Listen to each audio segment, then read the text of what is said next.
Assalamualaikum warahmatullahi wabarakatuh. Di video kali ini, saya dan teman-teman saya akan mempresentasikan hasil diskusi kami tentang illegal fishing mata kuliah pengantar ilmu kelautan dan perikanan yang diempu oleh Bapak Devrian Marza Arisandi SPI MP.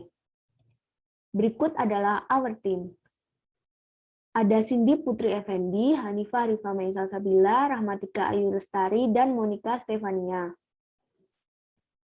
Selanjutnya ada what is illegal fishing? Apa sih illegal fishing? Illegal fishing adalah kegiatan perikanan yang tidak sah, kegiatan perikanan yang tidak diatur oleh peraturan yang berlaku.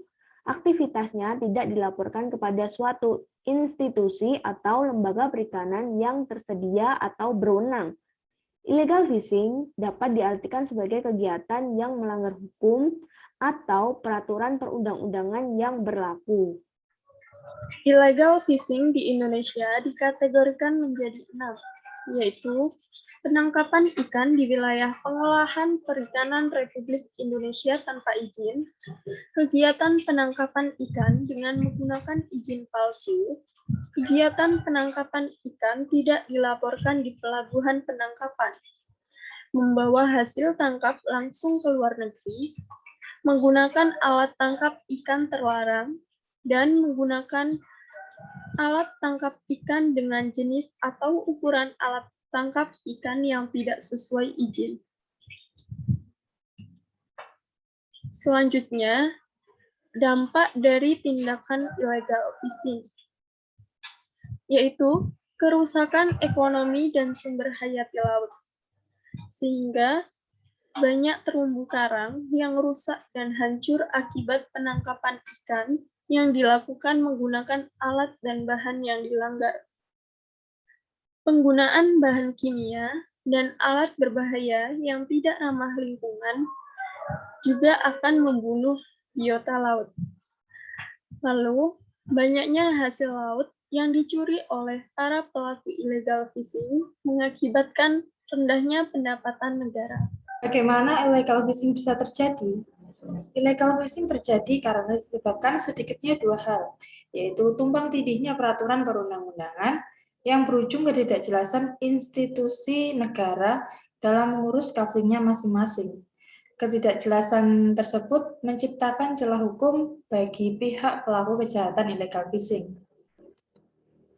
Lalu bagaimana cara pemerintah untuk mencegah illegal fishing?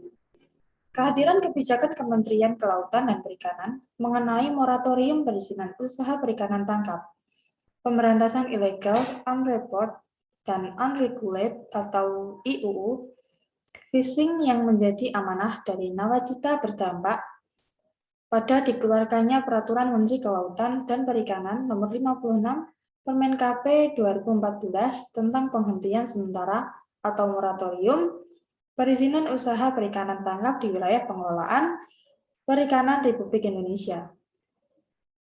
Penghentian muatan di tengah laut atau transhipment. Secara sederhana, transhipment adalah proses pemindahan muatan dari kapal ke kapal lainnya yang dilakukan di tengah laut. Dalam hal operasi penangkapan ikan, transhipment berarti proses pemindahan muatan ikan dari kapal penangkap ikan ke kapal pengumpul atau collecting ship. Kapal collecting ini selanjutnya akan membawa seluruh ikan yang dikumpulkannya ke darat untuk proses lebih lanjut. Keberadaan Undang-Undang Nomor 45 Tahun 2009 merupakan sebuah kebijakan yang strategis serta langkah positif dan merupakan dasar dari penegak hukum dan hakim perikanan dalam memutuskan persoalan hukum terkait illegal fishing yang berdampak kepada keuangan negara, bahkan merusak perekonomian negara. Undang-Undang Republik Indonesia Nomor 45 Tahun 2009 atas perubahan Undang-Undang Nomor 31 Tahun 2004 tentang perikanan telah memuat regulasi atau formulasi baik mengenai hukum secara pidana maupun tindakan pidana perikanan. Contoh dari kasus illegal fishing pada tahun 2015 mengadili nahkoda kapal milik asing. Proses pengadilan yaitu kasus Ziyun Yanli berkebangsaan Cina Tiongkok. Nahkoda kapal MV Haifa dijerat dengan Pasal 7 ayat 2 Undang-Undang nomor 45 tahun 2009 tentang perikanan. Putusan Pengadilan Perikanan Ambon menetapkan denda sebesar 200 juta kepada nahkoda kapal Haifa. Keputusan ini tidak memberikan efek jera karena pelanggaran yang dilakukan serta kejahatan penangkapan 15 ton ikan hiu koboi dan ikan hiu martil tanpa surat layak operasi atau SLO merupakan tindak pidana yang sangat merugikan sumber daya laut, juga melanggar kedaulatan negara.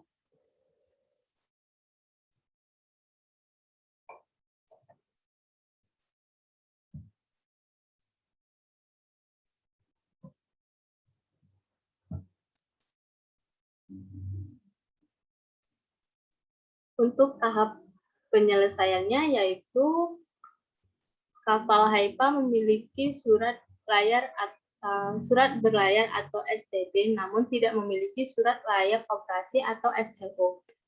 SLO merupakan syarat untuk mendapatkan SPB. Selanjutnya, hukum penyidik dari TNI Angkatan Laut serta berkas penyidik lengkap. Penyidik menyerahkan kepada jaksa penuntut umum untuk disidangkan.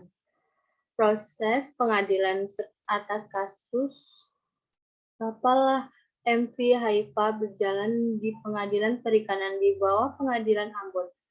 Dalam tuntutan jaksa penuntut umum, kapal MV Haifa didakwa melakukan illegal fishing. Kapal MV Haifa tidak memiliki LSO. Dan dakwaan ketiga yaitu MV Haifa diduga menyelundupkan 15 ton ikan hiu martil, dan ikan hiu koboi. Dalam kasus tersebut, jaksa penuntut umum menuntut dakwa pasal 7 ayat 2 Undang-Undang Nomor 45 tahun 2009.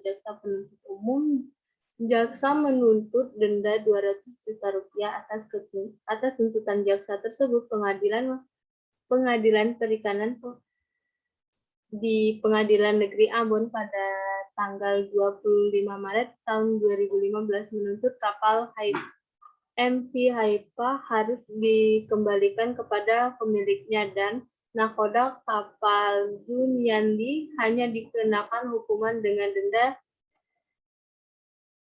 sebesar 200 juta rupiah dengan kurungan selama 6 bulan dan sesuai pasal 7 ayat 2 Undang-Undang 45 tahun 2009. Ketua Majelis Hakim juga memerintahkan agar 658 kg ikan dan 100,44 kg udang milik PT Ovana Minalestari yang disita juga dikembalikan. Barang bukti yang dirampas untuk negara hanya 15